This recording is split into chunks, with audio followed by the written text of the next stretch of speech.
Hi friends, welcome to Jnanachakshu. ನಾನು ರಾಘವೇಂದ್ರ. ನಾನಿವತ್ತು India's longest deepest biggest cave ನಾನು ನೋಡಕ್ಕೆ ಹೋಗ್ತಾ ಇದ್ದೀನಿ. ಇದು ಆಂಧ್ರ ಪ್ರದೇಶದಲ್ಲಿರೋ ಕರ್ನೂಲ್ ಡಿಸ್ಟ್ರಿಕ್ಟಲ್ಲಿದೆ. ಇದು ನಮ್ಮ ಇಂಡಿಯಾಗೆ ದೊಡ್ಡ ಕೇವ್ ಅಂತಲೇ ಹೇಳ್ಬೋದು.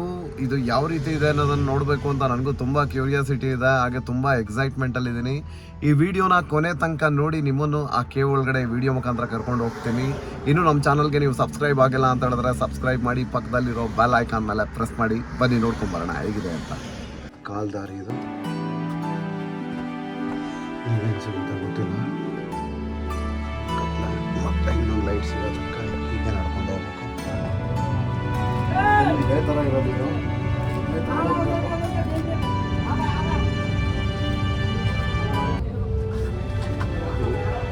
ಇನ್ನೊಂದೇನೋ ಕೇವ್ ಇದೆ, ಏನೋ ಬರೆದಿದ್ದಾರೆ, ಕಾಣಿಸ್ತಾ ಇಲ್ಲ. ಫುಲ್ಲು ಕತ್ಲೆ ಇದೆ. ಇನ್ನೊಂದು ಎಕ್ಸ್ಪೀರಿಯನ್ಸ್ ಮಾಡೋಣ.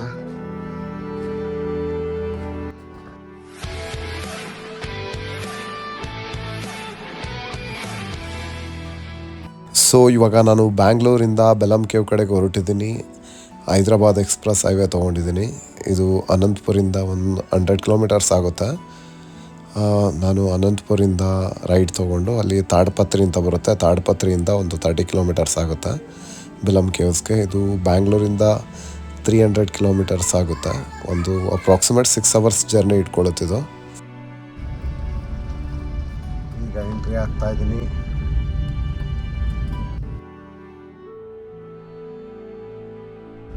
ಸುತ್ತ ಗುಡ್ಡ, ಮಧ್ಯದಲ್ಲಿ ಬುದ್ಧ. ಈಗ ಒಂದು ಬುದ್ಧಂದು ಸ್ಟ್ಯಾಚು ಸಿಕ್ಕಿದೆ ಇಲ್ಲಿ. ಎಲ್ಲ ಡ್ರೈಲ್ಯಾಂಡ್ ಈ ಕಡೆ. ಟಿಕೆಟ್ ಕೌಂಟರ್ ಇದು. Adult 70 rupees, child 50 rupees.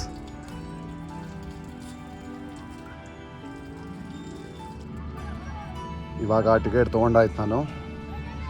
ಬನ್ನಿ ಕೇವ್ ಯಾವ ಥರ ಇದೆ ನೋಡ್ಕೊಂಬರೋಣ. ಬೇಲಮ್ ಕೇವ್ ಇದ್ದಾನೆ. ನೋಡೋಕೊಳ್ಳೆ ಬಾವಿ ಇದ್ದಂಗಿದೆ. ಫ್ರೆಂಡ್ಸ್, ನಾನಿವಾಗ ಬೆಲಮ್ ಕೇವ್ ಒಳಗಡೆ ಹೋಗ್ತಾ ಇದ್ದೀನಿ. ಇದೇ ಎಂಟ್ರೆನ್ಸ್. ಇದೇನು ಬಾವಿ ಥರ ಕಾಣ್ತಾ ಇದೆ ಬೆಲಮ್ ಕೇವ್. ಇದು ಸ್ಟಾರ್ಟಿಂಗ್ 30 ಫೀಟ್ ನಾವು ಕೆಳಗಡೆ ಹೋಗಬೇಕು. ಆಮೇಲೆ ಹೋಗ್ತಾ ಇದು ಟೋಟಲ್ 110 ಫೀಟ್ ಕೆಳಗಡೆ ಹೋಗ್ತೀವಿ ಡೀಪಾಗೆ. ಅಲ್ಲಿ ಪಾತಾಳ ಗಂಗಾ ಅಂತ ಇದೆ, ಅದೇ ಡೆಸ್ಟಿನೇಷನ್ನು. ಇದು ಟೋಟಲ್ 3 ಕಿಲೋಮೀಟರ್ಸ್ ಉದ್ದ ಇರುತ್ತೆ. ಈಚ್ ಸೈಡ್ 1.5 ಕಿಲೋಮೀಟರ್ಸ್ ಹೋಗಬೇಕು. ಆಕ್ಸಿಜನ್ ಲೆವೆಲ್ ಎಲ್ಲ ಯಾವ ಥರ ಇರುತ್ತೆ ಗೊತ್ತಿಲ್ಲ, ಬಟ್ ನಾನು ಕೇಳಿರೋ ಪ್ರಕಾರ ಎಲ್ಲ ಚೆನ್ನಾಗಿರುತ್ತೆ ಅಂತ ಹೇಳಿದ್ದಾರೆ. ಎಲ್ಲ ನ್ಯಾಚುರಲ್ಲಾಗಿ ಅರೇಂಜ್ ಮಾಡಿದ್ದಾರೆ, ಟೂರಿಸ್ಟ್ಗಳಿಗೆ ಯಾವುದೇ ರೀತಿ ತೊಂದರೆ ಆಗದೆ ಇರೋ ಥರ. ಇದು ಭೂಮಿ ಒಳಗಡೆ ಇಷ್ಟು ಡೀಪಾಗಿ ಹೋಗ್ತಾ ಇರೋದಿದೆ ಫಸ್ಟ್ ಟೈಮ್ ನಾನು. ಏನು ಬಾವಿ ಥರ ಇದೆ ಇದು. ಇಲ್ಲಿಂದ ಇಳಿದು ಹೋಗಬೇಕು. ಇದೆ ಎಂಟ್ರೆನ್ಸ್. ಬನ್ನಿ ಹೇಗಿದೆ ನೋಡ್ಕೊಂಬರೋಣ. ಇದು ನಾನಂತೂ ಅಲ್ಲಿಂದ ಬಂದಿದ್ದು ಬಿಸಿಲಲ್ಲಿ ಹಣಗಾಯಿ ನೀರ್ಗಾಯಿ ಆಗಿಬಿಟ್ಟಿದ್ದೀನಿ. ಬನ್ನಿ ನೋಡೋಣ. ಇನ್ನೊಂದು 1/2 ಅವರ್ ಇದೆ, ಕ್ಲೋಸ್ ಮಾಡಿಬಿಡ್ತಾರೆ ಇದು. ಆಮೇಲೆ ಗುಹೆ ಒಳಗಡೆ ಸೇರ್ಕೊಂಡ್ಬಿಡ್ತೀನಿ ನಾನು. ಒಳ್ಳೆ ಬಾವಿ ಇದ್ದಾಗಿದೆ. ಎಲ್ಲ ಇಲ್ಲಿ ಸ್ವಲ್ಪ ಇಳಿಯೋಕ್ಕೆ ಮಾಡೋಕ್ಕೆ ಸ್ಟೆಪ್ಸ್ ಎಲ್ಲ ಮಾಡಿದ್ದಾರೆ. ಫುಲ್ಲು ಕತ್ಲೆ ಇರುವಂಥದ್ದು ಒಳಗಡೆ.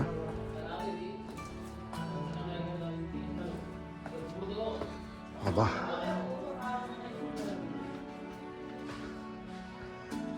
ನೋಡಿ ಯಾವ ಥರ ಇದೆ.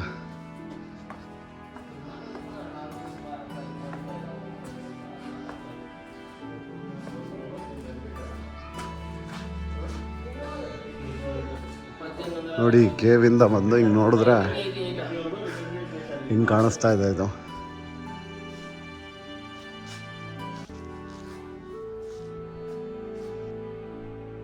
ಈ ಬೇಲಮ್ ಕೇವ್ಗೆ ಸುಮಾರು ಲಕ್ಷಾಂತರ ವರ್ಷದ ಇತಿಹಾಸ ಇದೆ. ಯಾಕೆ ಅಂತ ಹೇಳಿದ್ರೆ ನಮ್ಮ ಇಂಡಿಯನ್ ಆರ್ಕಿಯಾಲಜಿಕಲ್ ಡಿಪಾರ್ಟ್ಮೆಂಟ್ ಅವರೆಲ್ಲ ಇಲ್ಲಿ ಏನು ಸ್ಟೋನೇಜ್ ಟೈಮ್, ಶಿಲಾಯುಗದ ಕಾಲದಲ್ಲಿ ಏನೇನು ಯೂಸ್ ಮಾಡ್ತಾಯಿದ್ರು, ಮಣ್ಣಿನ ಪಾತ್ರೆಗಳಿರ್ಬೋದು, ಉಪಕರಣಗಳನ್ನೆಲ್ಲ ಪತ್ತೆ ಹಚ್ಚಿದ್ದಾರೆ. ಹಾಗಾಗಿ ಇದು ಶಿಲಾಯುಗದ್ದೇ. ಇದಕ್ಕೆ ಲಕ್ಷಾಂತರ ವರ್ಷದ ಇತಿಹಾಸ ಇದೆ ಅಂತ ಹೇಳುವಂಥದ್ದು. ಇಲ್ಲಿ ಇನ್ನೊಂದೇನು ವಿಶೇಷ ಅಂತ ಹೇಳಿದ್ರೆ ಬೌದ್ಧ ಮತ್ತು ಜೈನ್ ಕಾಲಘಟ್ಟಕ್ಕೂ ಕೂಡ ಇದು ಸೇರಿದೆ ಅಂತ ಗುರುತಿಸಲಾಗುತ್ತೆ. ಈ ಗುಹೆ ಸ್ಟೋನೇಜ್ ಕಾಲದಲ್ಲಿ ಮಾನವರಿಗೆ ಆಶ್ರಯವಾಗಿತ್ತು. ಹಾಗೆ ಇಲ್ಲಿ ಪತ್ತೆ ಆಗಿರುವಂಥ ಕಲ್ಲಿನ ಉಪಕರಣಗಳಿರ್ಬೋದು ಮತ್ತು ಪಾತ್ರೆಗಳು, ಪ್ರಾಚೀನ ಮಾನವ ವಾಸದ ಸಾಕ್ಷಿಗಳಿಲ್ಲಿ ಸಿಕ್ಕಿದೆ. ಆಗಿನ ಮಾನವರು ಮಳೆ, ಬಿಸಿಲು ಮತ್ತು ಕಾಡು ಪ್ರಾಣಿಗಳ ರಕ್ಷಣೆಗೋಸ್ಕರ ಈ ಗುಹೆಗಳನ್ನ ಬಳಸ್ತಾ ಇದ್ರು ಅಂತಲೂ ಹೇಳ್ತಾರೆ. ಈ ಗುಹೆಯೊಳಗಿನ ನೀರು ಮತ್ತು ತಂಪಾದ ವಾತಾವರಣ ಬದುಕಿಗೆ ತುಂಬ ಸಹಾಯ ಮಾಡ್ತಾ ಇತ್ತು ಆಗಿನ ಜನಗಳಿಗೆ. ಈ ಬೇಲಂ ಕೇವ್ ಕೇವಲ ಪ್ರಕೃತಿ ಅದ್ಭುತ ಅಲ್ಲ, ಇದು ಮಾನವನ ಇತಿಹಾಸದ ಜೀವಂತ ಸಾಕ್ಷಿ ಕೂಡ ಆಗಿದೆ. ನೀವೇನು ನೋಡ್ತಾ ಇದ್ದೀರಾ ಈ ಬೇಲಂ ಕೇವ್, ಇದು ಭೂಮಿ ಒಳಗಡೆ ಒಂದು ಕಾಲದಲ್ಲಿ ಕಲ್ಲಾಗಿತ್ತು. ಇದು ಸಾಮಾನ್ಯ ಕಲ್ಲಲ್ಲ, ಇದನ್ನು ಲೈಮ್ ಸ್ಟೋನ್ ಅಂತ ಕರಿತೀವಿ. ಇದು ಯಾವ ರೀತಿ ಆಯಿತು ಅಂತ ಹೇಳಿದ್ರೆ ಮಳೆ ನೀರು ಬಿದ್ದು ಈ ರೀತಿ ಆಗಿರುವಂಥದ್ದು. ಏನಂತ ಹೇಳಿದ್ರೆ ಮಳೆ ಬೀಳಬೇಕಾದ್ರೆ ಗಾಳಿಯಲ್ಲಿರ್ತಕ್ಕಂಥ ಕಾರ್ಬನ್ ಡೈಆಕ್ಸೈಡ್ ಜೊತೆ ಆ ನೀರು ಬೆರೆತಾಗ ಅಲ್ಲಿ ಆ್ಯಸಿಡ್ ಜನ್ರೇಟ್ ಆಗುತ್ತೆ.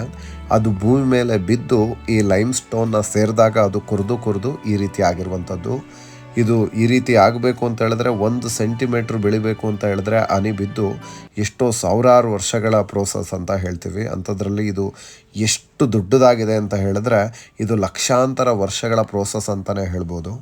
ಈ ಕೆಮಿಕಲ್ ರಿಯಾಕ್ಷನ್ಸ್ನ ಕಾಸ್ಟ್ ಪ್ರೋಸೆಸ್ ಅಂತ ಹೇಳ್ತಾರೆ. ಇದೆಲ್ಲ ಆಗಿರುವಂಥದ್ದು ಈ ಕಾಸ್ಟ್ ಪ್ರೋಸೆಸ್ಸಿಂದ. ಇದು 1980 ರಿಸರ್ಚ್ ಮಾಡಿ ತೆಗೆದಿರುವಂಥದ್ದು.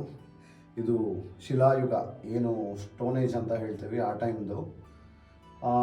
ಇದನ್ನೆಲ್ಲ ತೆಗಿಬೇಕಾದ್ರೆ ಆಗಿನ ಕಾಲದಲ್ಲಿ ಏನು ಉಪಯೋಗಿಸ್ತಾ ಇದ್ದಂಥ ಪದಾರ್ಥಗಳಿರ್ಬೋದು, ಒಂದು ತಟ್ಟೆಗಳಿರ್ಬೋದು, ಏನೋ ಆಗಿನ ಶಿಲಾಯುಗದಲ್ಲಿ ಏನೇನು ಯೂಸ್ ಮಾಡ್ತಾಯಿದ್ರು ಆ ಥರ ವಸ್ತುಗಳೆಲ್ಲ ಇಲ್ಲಿ ಸಿಕ್ಕಿದೆಯಂತೆ. ಹಾಗಾಗಿ ಇದನ್ನು ಶಿಲಾಯುಗದ್ದು ಅಂತ ಡಿಸೈಡ್ ಮಾಡಿರುವಂಥದ್ದು. ಇದು ಹೋಗ್ತಾ ಇದ್ರೆ ಮುಗಿತಾನೇ ಇಲ್ಲ, ಇನ್ನೂ ಎಷ್ಟು ದೂರ ಇದೆ, ಏನೇನಿದೆ ಅಂತ ನೋಡ್ಕೊಂಡ್ಬರೋಣ. ಎಲ್ಲ ಇದೇ ಥರ ಇದೆ ಗುಹೆಗಳು, ಯಾವ ಏಜ್ ಅವ್ರು ಬೇಕಾದರೂ ಬರ್ಬೋದು. ಅಥವಾ ಫುಲ್ಲು ಸ್ವೆಟ್ ಆಗೋಗಿದ್ದೀನಿ ನಾನಂತೂ. ಬನ್ನಿ ನೋಡ್ಕೊಂಬರೋಣ. ಇದೊಂಥರ ಅಡ್ವೆಂಚರಸ್ ಸಖತ್ತಾಗಿದೆ.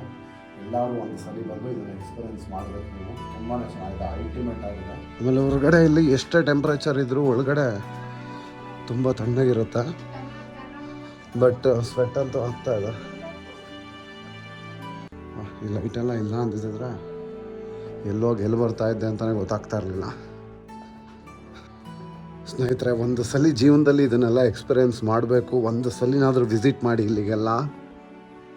ನಾವು ಬೇರೆ ಯಾವ ಜಾಗಕ್ಕೆ ಹೋದ್ರೂ ಈ ಥರ ಎಲ್ಲ ಫೀಲ್ ಮಾಡೋಕ್ಕಾಗಲ್ಲ. ಒಂದೊಂದು ಜಾಗದಲ್ಲಿ ಒಂದೊಂದು ಥರ ಎಕ್ಸ್ಪೀರಿಯೆನ್ಸ್ ಹೇಳಬೇಕು ಅಂತ ಹೇಳಿದ್ರೆ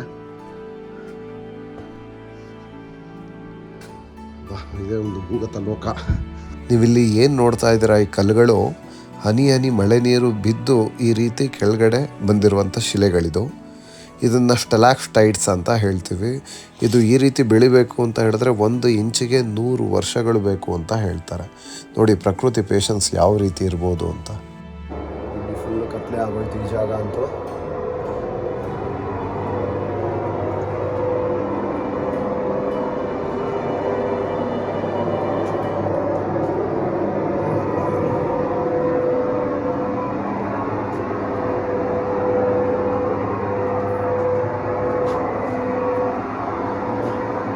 ಇಲ್ಲಿ ನೋಡಿ ಗುಹೆ ತೋರಿಸ್ತೀನಿ ಒಂದು ಯಾವ ಥರ ಇದೆ ಅಂತ. ಈ RR ಮೂವಿಲೆಲ್ಲ ನೋಡ್ದಾಗಿದೆ ಸೇಮ್. ನೋಡಿ ಯಾವ ಥರ ಇದೆ. ಇಲ್ಲಿ ಪಾತಾಳ ಗಂಗೆ ಅಂತ ಬೇರೆ ಇದೆ. ಪಾತಾಳ ಗಂಗೆ ತೆಲುಗು ಓದಕ್ಕೆ ಬರೋಲ್ಲ ನನಗೆ, ಕನ್ನಡ ಥರ ಇತ್ತು ಓದ್ಬಿಟ್ಟೆ. ನೋಡೋಣ. ಪಾತಾಳ ಗಂಗೆ ಇಲ್ಲಿ ನೋಡಿ ಫ್ರೆಂಡ್ಸ್ ಯಾವ ಥರ ಇದೆ ನೋಡಿ. ಬೇರೆ ಎಲ್ಲೂ ಈ ಥರ ಎಕ್ಸ್ಪೀರಿಯೆನ್ಸ್ ಮಾಡೋಕ್ಕಾಗಲ್ಲ. ಈ ಥರ ಕೇಬಲೆಲ್ಲ ಬಂದು ಓಡಾಡಬೇಕು ಅಂತ ಹೇಳಿದ್ರೆ.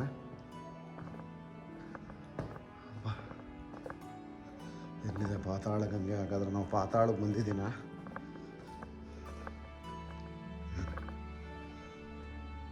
ಓಯ್ ಓಹೋ,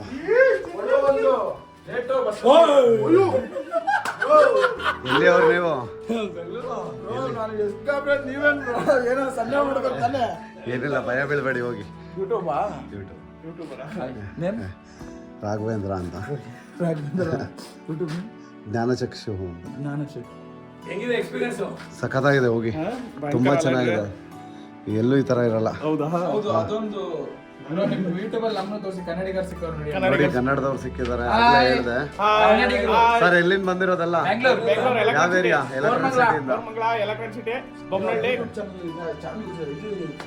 ಕನ್ನಡಿಗರು ನಾವು.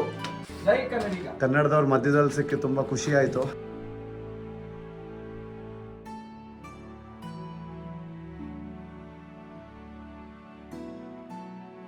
ಈ ದಾರಿಲಿ ನಡ್ಕೊಂಡು ಹೋಗ್ತಾ ಇದ್ರೆ ಆದಿಮಾನವರು ನಡ್ಕೊಂಡು ಹೋಗಿರುವಂಥ ಜಾಗದಲ್ಲಿ ನಾನು ನಡ್ಕೊಂಡು ಹೋಗ್ತಾ ಇದ್ದೀನಿ ಅಂತ ತುಂಬ ಖುಷಿ ಆಗ್ತಾ ಇದೆ. ಶಿಲಾಯುಗದ ಕಾಲದಿಂದಲೂ ಈ ಶತಮಾನದವರೆಗೂ ಎಲ್ಲ ಜನಗಳು ಓಡಾಡಿದ್ದಾರೆ. ನಾವು ಸ್ಕೂಲಲ್ಲೆಲ್ಲ ಓದಿರ್ಬೋದು ಹಿಸ್ಟ್ರಿಲಿ, ಶಿಲಾಯುಗ ಇರ್ಬೋದು, ಈ ಸ್ಟೋನ್ ಏಜ್ ಅಂತ ಏನು ಕರಿತೀವಿ, ಇದೆಲ್ಲ ಬುಕ್ಕಲ್ಲಿ ಓದೋದಕ್ಕಿಂತ ಈ ಥರ ಎಲ್ಲ ಬಂದು ನೋಡಿದಾಗ ನಿಜವಾಗ್ಲೂ ನಮಗೆ ಖುಷಿ ಆಗುತ್ತೆ. ನೀವುಗಳು ಬನ್ನಿ, ನಿಮ್ಮ ಮಕ್ಕಳುಗಳನ್ನೂ ಕರ್ಕೊಂಬನ್ನಿ, ಖಂಡಿತ ಇದನ್ನು ಎಕ್ಸ್ಪ್ಲೋರ್ ಮಾಡಿ. ತುಂಬ ಚೆನ್ನಾಗಿದೆ. ನಮ್ಮ ಜೀವನದಲ್ಲಿ ಒಂದ್ಸಲಿ ನೋಡಬೇಕಾಗಿರುವಂಥ ಜಾಗ ಇದು. ನಾವು ಎಷ್ಟೋ ಹಿಸ್ಟ್ರಿಗಳನ್ನ ತಿಳ್ಕೊಬೇಕು ಅಂತ ಹೇಳಿ ವಿದೇಶಕ್ಕೆಲ್ಲ ಹೋಗ್ತಾ ಇರ್ತೀವಿ, ಆದರೆ ನಮ್ಮ ದೇಶದಲ್ಲಿ ಏನಿದೆ ಅಂತಲೇ ನಾವು ಮರ್ತೋಗಿರ್ತೀವಿ. ನಮ್ಮ ಪಕ್ಕದ ರಾಜ್ಯದಲ್ಲಿ ಈ ಥರ ಎಲ್ಲ ಇದೆ ಅಂತ ಹೇಳಿದ್ರೆ ತುಂಬಾ ಖುಷಿ ಆಗುತ್ತೆ.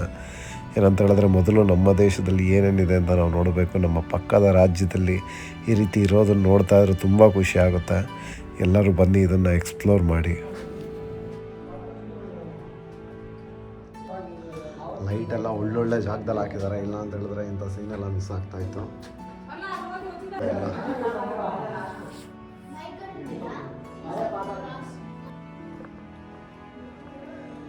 ಎಲ್ಲ ನೀರೇ ಹರ್ಕೊಂಡು ಹೋಗಿರೋದು ಅನಿಸುತ್ತೆ. ಆಗಿನ ಕಾಲದಲ್ಲಿ ಕೊರದು ಈ ಥರ ಮಾಡಿದಾರೆ ಗೊತ್ತಿಲ್ಲ. ಸ್ಥಳೀಕರು ಕೇಳಿದ್ರೆ ನೀರು ಹೋಗಿ ಈ ಥರ ಆಗಿದೆ ಅಂತ ಹೇಳ್ತಾರೆ.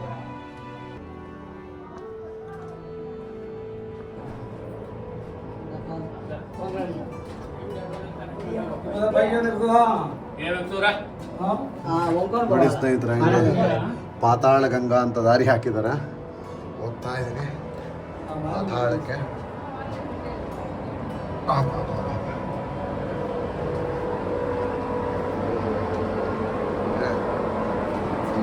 ಹೋಗ್ಬೇಕು, ಇಲ್ಲ ಬುರುಡೆ ಎರಡೋಳಾಗುತ್ತೆ.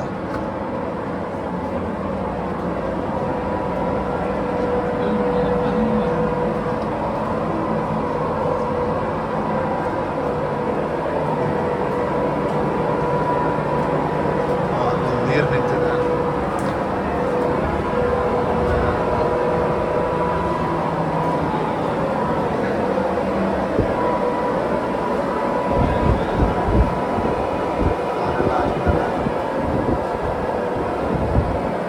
ಪಾತಾಳ ಗಂಗೆ ಮುಂದಕ್ಕೆ ಹೋಗೋ ಪ್ರಯತ್ನ ಬೇಡ.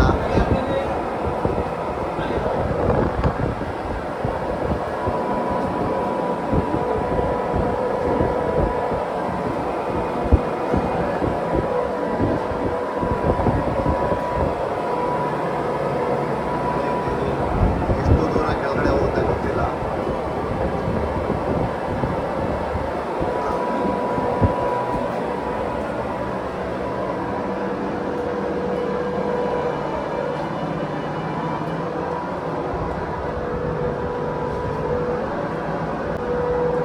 ಸ್ವಲ್ಪ ಜಾರುತ್ತಲ್ಲಿ ನೋಡ್ಕೊಂಡು ಬರಬೇಕು ಪಾತಾಳ.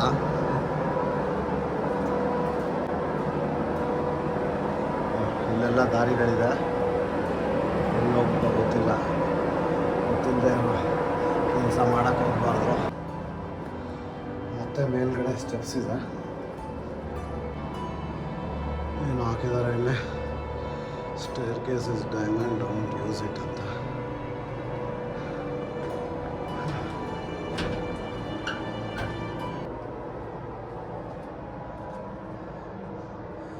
ಮತ್ತು ಈ ಥರ ಸ್ಟೆಪ್ಸ್ ಎಲ್ಲ ಮಾಡಿದ್ದಾರೆ, ಏನೋ ಸುತ್ಕೊಂಡು ಹೋಗೋದು. ಅಬ್ಬಾ, ಫುಲ್ ಕತ್ಲೆ ಆಗೋಯ್ತು, ಏನೋ ಗೊತ್ತಾಗ್ತಾ ಇಲ್ಲ.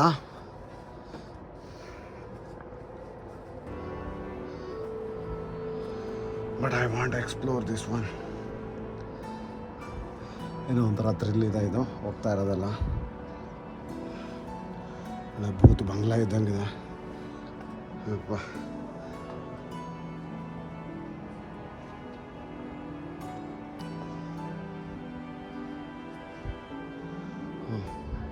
ಈ ಸ್ಟೇರಲ್ಲಿ ಸುತ್ಕೊಂಡು ಬಂದಿದ್ದು, ಇದೆಲ್ಲಿಗೋ ಕರ್ಕೊಂಡ್ಬಂದ್ಬಿಡ್ತು.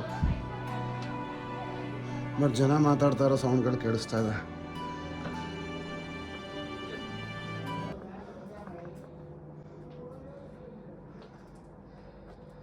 ಮಾಯಾ ಮಂದಿರಂ. ಓಕೆ, ಇನ್ನಂತ ಇದೆ ಇದು. ಮತ್ತೆ ಗುಹೆಗೆ ಬಂದೆ. ಇದೇ ಮೇನ್ ರೋಡ್. ಇಲ್ಲಿ ಈ ಗುಹೆಗೆ ಎಷ್ಟು ದೊಡ್ಡದಾಗಿರೋದು.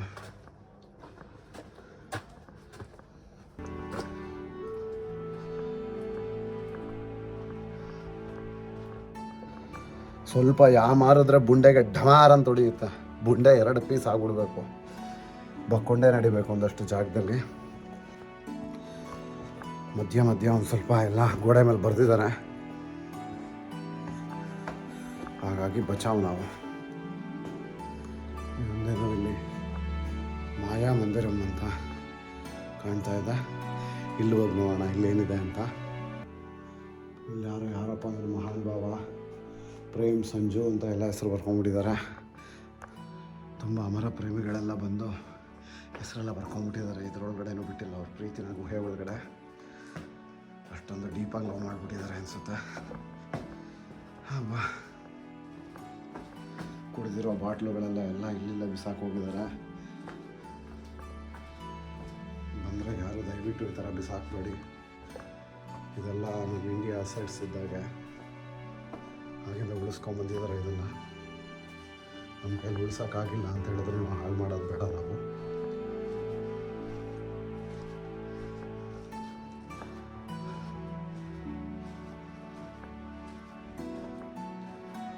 ಅಂತ ಕತ್ಲೆ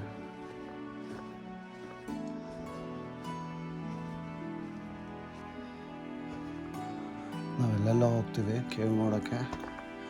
ಇದರಂಥ ಕೇವ್ ನಾನು ನೋಡೋಕ್ಕೆ ಸಾಧ್ಯನೇ ಇಲ್ಲ ಅನ್ಕೋತೀನಿ ಮುಂದೆ.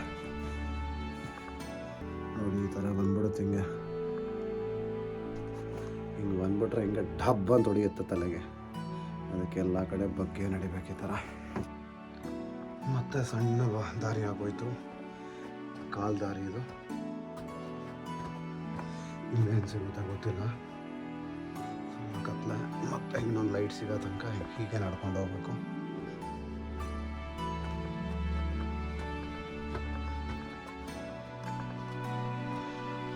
ಮಾಡ್ತಾ ಇರೋದು ಅಡ್ವೆಂಚರಸ್ಸು, ಅದರೊಳಗಡೆ ಇನ್ನೊಂದು ಅಡ್ವೆಂಚರಸ್ಸು. ಹಬ್ಬ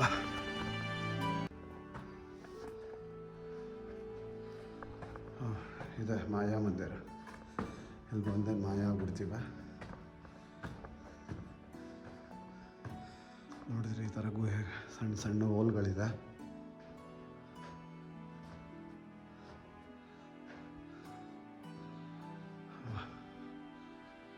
ಮಾಯಾ ಮಂದಿರ ಇಲ್ಲಿ ಏನು ಮೆಡಿಟೇಷನ್ ಮಾಡೋ ಜಾಗ ಅನಿಸುತ್ತೆ ಮೋಸ್ಟ್ ಪ್ರಾಬಬ್ಲಿ. ಆ ಥರ ಇದೆ, ಒಂಥರ ಪಾಸಿಟಿವ್ ಎನರ್ಜಿ ಜಾಗದಲ್ಲಿ. ತುಂಬ ಕಾಮಾಗಿದೆ. ಮಾಯಾ ಮಂದಿರ ಇದೆ, ಏನೂ ಇಲ್ಲ, ಬಟ್ ಮೆಡಿಟೇಷನ್ ಜಾಗನ ಏನೋ ಗೊತ್ತಿಲ್ಲ. ಒಳ್ಳೆ ಪಾಸಿಟಿವ್ ಎನರ್ಜಿ ಇರೋ ಥರ ಕಾಣಿಸ್ತಾ ಇದೆ ಜಾಗದಲ್ಲಿ, ಗುಹೆ ಒಳಗಡೆ.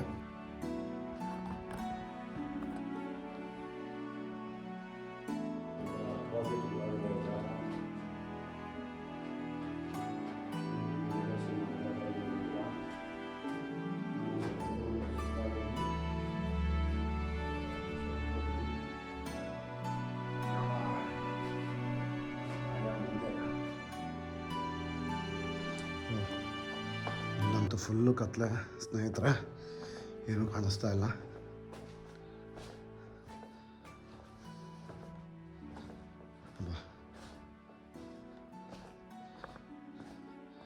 ನೆಕ್ಸ್ಟ್ ಲೈಟ್ ಬೆಳಕು ಸಿಗೋ ತನಕ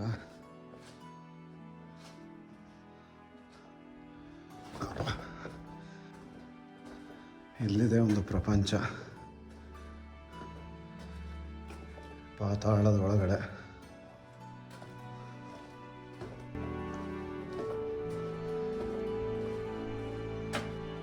ನಾನು ಸಖತ್ತಾಗಿ ಎಕ್ಸ್ಪ್ಲೋರ್ ಮಾಡ್ತಾ ಇದ್ದೀನಿ ಇದನ್ನು. ನೀವು ಬರಬೇಕು, ಅಷ್ಟು ಚೆನ್ನಾಗಿದೆ. ನೀವೇನಾದರೂ ಮಂತ್ರಾಲಯ ಆ ಕಡೆ ಎಲ್ಲ ಹೋಗ್ಬೇಕಾದ್ರೆ ಅಲ್ಲಿಂದ ಹೈವೇಲಿ ನಿಮಗೆ ಅನಂತಪುರ ಆದಮೇಲೆ ಇನ್ನೊಂದು 30 ಕಿಲೋಮೀಟರ್ಸ್ ಆಗುತ್ತೆ ಅಷ್ಟೇ.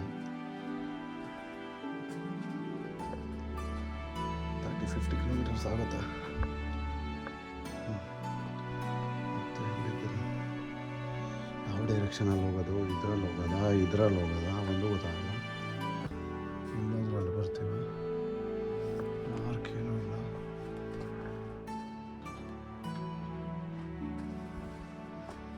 ಮತ್ತೆ ಬಂದರೆ ಮತ್ತೆ ಈ ಥರ ಸಿಕ್ಬಿಡ್ತಾ ಇದೆ.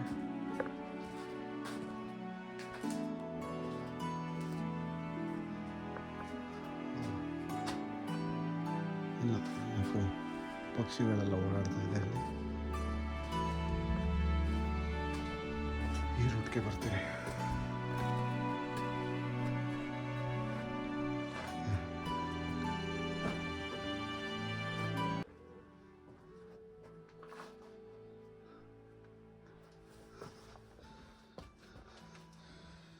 ಇದು ಸಣ್ಣ ಗಲ್ಲಿ, ಇದಂತೂ ಅಲ್ಲ. ಅದೇ ಯಾರೋ ಕನ್ನಡದಲ್ಲಿ ಮಾತಾಡ್ಕೊಂಡು ಬರ್ತಾ ಇದ್ದಾರೆ ಗುಹೆ ಒಳಗೆ. ಓಹೋ, ಇವರೆಲ್ಲ ಒಂದು ಹಾಡನ್ನ ನೆನಪು ಮಾಡಿಬಿಟ್ರು, ಕೇಳಿಸದ ಕಲ್ಲು ಕಲ್ಲಿನಲ್ಲೂ ಕನ್ನಡ ನುಡಿ ಅಂತ. ಈ ಕಲ್ಲಿನ ಇದ್ರೊಳಗಡೆ ಕನ್ನಡ ನುಡಿಗಳು ಕೇಳಿ ಖುಷಿ ಆಗೋಯ್ತು ಒಂಥರ.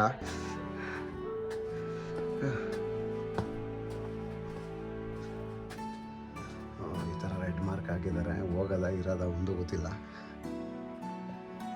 ಕೆಳಗಡೆ ಡೇಂಜರ್ ಅಂತ ಏನಿದು.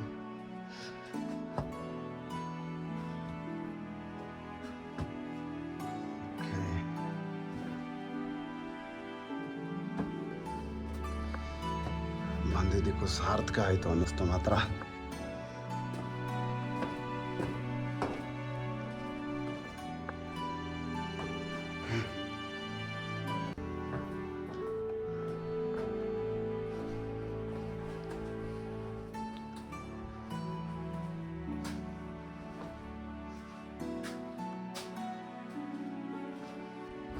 ಇದರೊಳಗಡೆ ಈ ಥರ ಗುಹೆಗಳು ಗುರು, ಇದೆಲ್ಲ ಹೋಗುತ್ತಪ್ಪ.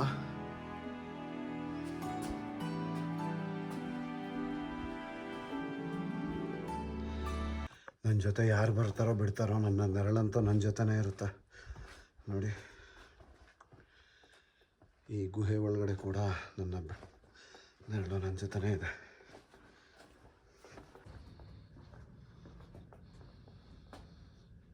ಏನೋ ಮಂಟಪಂ ಅಂತ ಇದೆ. ಇಲ್ಲೂ ಒಂದ್ಸಲ ನೋಡ್ಬೋಣ.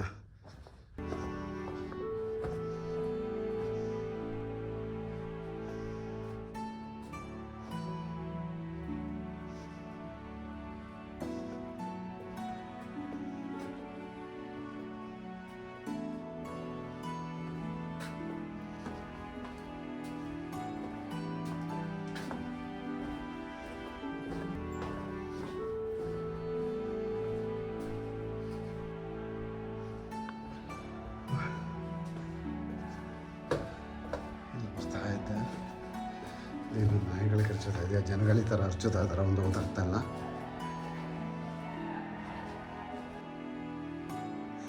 ಇಲ್ಲೊಂದೇನೋ ಕೇವ್ ಇದೆ, ಏನೋ ಬರೆದಿದ್ದಾರೆ, ಕಾಣಿಸ್ತಾ ಇಲ್ಲ, ಫುಲ್ಲು ಕತ್ಲೆ ಇದೆ. ಇನ್ನೊಂದು ಎಕ್ಸ್ಪೀರಿಯನ್ಸ್ ಮಾಡೋಣ.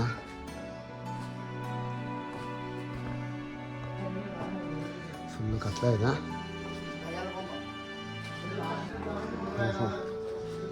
ಏನಿದೆ ಏನೋ ಗೊತ್ತಾಗ್ತಾ ಇಲ್ಲ. ನನ್ನ ಫೋನಲ್ಲಿ ಟಾರ್ಚ್ ಹಾಕೋತೀನಿ.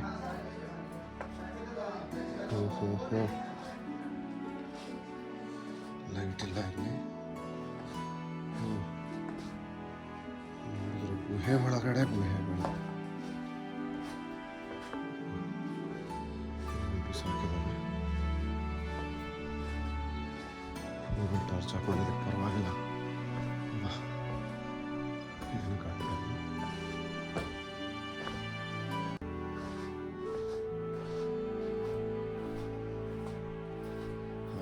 ಅಂತೂ ಲೈಟ್ ಬಂತು.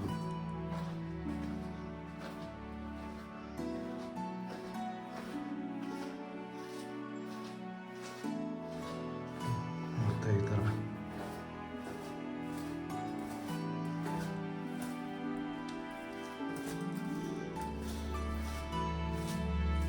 ಮತ್ತೆ ನೀರೆಲ್ಲ ನಿಂತಿದೆಯಲ್ಲ, ಬೇಕು ನಮಗೆ ಅಡ್ವೆಂಚರಸ್. ಅದಿದೆ ಹಿಂದೆ ಕೊಟ್ಟೋದ್ರೆ ಒಳ್ಳೇದು. ಕಚ್ಕೊಂಡ್ಬಿಟ್ರೆ ಇಲ್ಲೇ ಫೋನ್ ಟವರ್ ಇಲ್ಲ.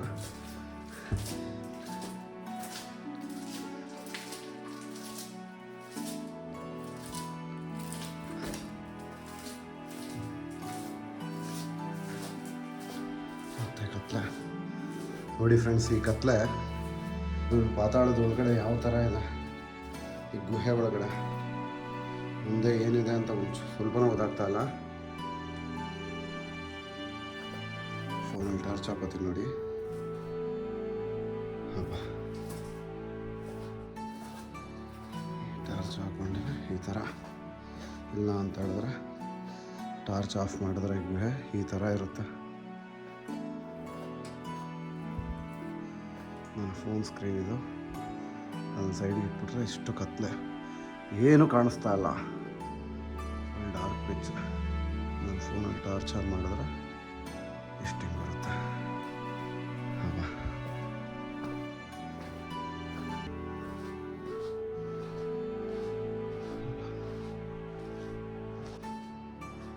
ಟಾರ್ಚ್ ಆಫ್ ಮಾಡ್ತೀನಿ. ಹೀಗಿರುತ್ತೆ ಟಾರ್ಚ್ ಆನ್ ಮಾಡಿದ್ರೆ. ಹೀಗೆ ಯಾಕೆ ಬೇಕು ಗೊತ್ತಿಲ್ಲದೆ ಇರೋ ಗುಹೆಗಳು ಹೊಟ್ಟೋಣ.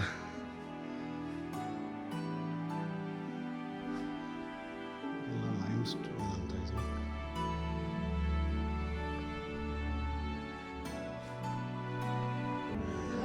ಇಲ್ಲಿಂದ ಹೊರಗಡೆ ಬಂದು ಹೋಗಿದ್ದು ಆ ಪಾತಾಳ ಗಂಗೆ ಅವೆಲ್ಲ ನೋಡಿಕೊಂಡು ಮತ್ತೆ ಇದೇ ಜಾಗಕ್ಕೆ ಬಂದಿದ್ದೀನಿ. ಮತ್ತೆ ಇಲ್ಲಿ ಮುಂದೆ ತೋರಿಸ್ತಾ ಇದೆ ಏನೇನಿದೆ ನೋಡೋಣ. ಕೂತ್ಕೊಳ್ಳೋಕ್ಕೆಲ್ಲ ಬೆಂಚೆಲ್ಲ ಹಾಕಿದ್ದಾರೆ ಈ ಥರ.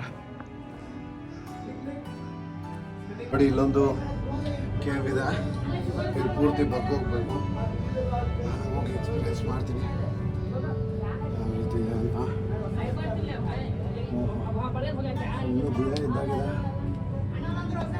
ಹಿಂಗೆ ಹೋಗ್ಬೇಕು.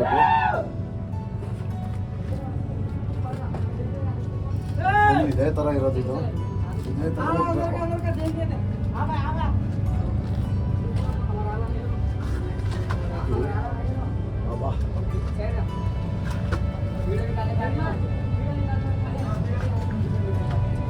ಇದನ್ನ ನಿಜವಾಗ್ಲೂ ಎಲ್ಲ ಬಂದು ಎಕ್ಸ್ಪೀರಿಯನ್ಸ್ ಮಾಡಲೇಬೇಕು, ಅಷ್ಟು ಚೆನ್ನಾಗಿದೆ.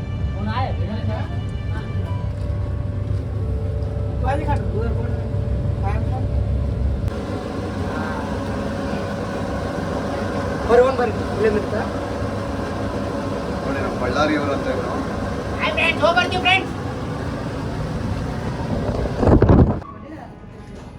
ಹಾಂ ನೋಡಿ ಫ್ರೆಂಡ್ಸ್, ಇದು ಕೇವ್ 70% ಮುಗಿಸಿದ್ದೀನಿ. ಇದೀಗ ಎಕ್ಸಿಟ್ ಆಗಿಬಿಟ್ರೆ ಈ ಕೆಲಸ ಮುಗೀತು. ಒಂಥರ ಸಖತ್ತಾಗಿದೆ. ಎಲ್ಲ ಒಂದ್ಸಲಿ ಬಂದು ಸೀರಿಯಸ್ ಆಗಿ ನೀವು ಎಕ್ಸ್ಪೀರಿಯನ್ಸ್ ಮಾಡಬೇಕಿದು, ತುಂಬ ಚೆನ್ನಾಗಿದೆ. ಈ ಕೇವಿಂದ ಈಗ ಎಕ್ಸಿಟ್ ಆಗೋ ಟೈಮ್ ನಂದು. ಇದೇನಂತ ಹೇಳಿದ್ರೆ ಎಂಟ್ರಿನೂ ಸೇಮ್ ವೇ ಇರುತ್ತೆ, ಎಕ್ಸಿಟು ಸೇಮ್ ವೇ ಇರುತ್ತೆ. ಈ ಕಡೆ ಒಂದು ಕಡೆ ಮಾತ್ರ ನಾವು ರೈಟ್ ಹೋದಾಗ ಒಂದು 2-3 ಪ್ಲೇಸ್ ನೋಡೋದಕ್ಕೆ ಸ್ವಲ್ಪ ಕನ್ಫ್ಯೂಸ್ ಆಗುತ್ತೆ. ಬಟ್ ಗೋಡೆ ಮೇಲೆಲ್ಲ ಬರೆದಿದ್ದಾರೆ, ಎಲ್ಲ ಚೆನ್ನಾಗಿ ನೋಡ್ಕೊಂಡು ಹೋಗಿದ್ದು ಬರ್ಬೋದು. Seriously I can't believe this, ಈ ಥರ ಎಲ್ಲ ಇರುತ್ತೆ ಅಂತ ನಾನು ಯಾವತ್ತೂ ಇಮ್ಯಾಜಿನೂ ಮಾಡಿರಲಿಲ್ಲ. ಈ ಹೆಸರು ಕೇಳಿದಾಗ ಹೊರಗಡೆ ಬಂದಾಗಂತೂ ನಾನು ಗೇಟ್ ಹತ್ರ ಬಂದಾಗ ಯಾವುದೋ ಇದಕ್ಕೆ ಬಂದ್ಬಿಟ್ನಲ್ಲಪ್ಪ, ಏನಿದೆ ಅಷ್ಟು ದೂರ ಬಂದಲ್ಲ ಅನ್ನಿಸ್ತು. ಒಳಗಡೆ ಬಂದಾದಮೇಲೆ ಇದೇ ಒಂದು ಪ್ರಪಂಚ. ಸೊ ಇದೇ ಥರ ಇಂಟ್ರೆಸ್ಟಿಂಗ್ ಇನ್ಫಾರ್ಮೇಟಿವ್ ವೀಡಿಯೋಗಳು ಬೇಕು ಅಂತ ಹೇಳಿದ್ರೆ ನಮ್ಮ ಚಾನಲ್ನ ಸಬ್ಸ್ಕ್ರೈಬ್ ಮಾಡಿ. ಇನ್ನೂ ಹೊಸ ಜಾಗಗಳನ್ನ ನಾನು ಎಕ್ಸ್ಪ್ಲೋರ್ ಮಾಡ್ತಾ ಇರ್ತೀನಿ. ಇನ್ನೂ ನಮ್ಮ ಚಾನಲ್ಗೆ ನೀವು ಸಬ್ಸ್ಕ್ರೈಬ್ ಆಗಿಲ್ಲ ಅಂತ ಹೇಳಿದ್ರೆ ಸಬ್ಸ್ಕ್ರೈಬ್ ಆಗಿ, ಪಕ್ಕದಲ್ಲಿರೋ ಬೆಲ್ ಐಕಾನ್ ಮೇಲೆ ಪ್ರೆಸ್ ಮಾಡಿ. ಮತ್ತೆ ಮುಂದಿನ ವೀಡಿಯೋದಲ್ಲಿ ಸಿಗ್ತೀನಿ. ನಮಸ್ಕಾರ.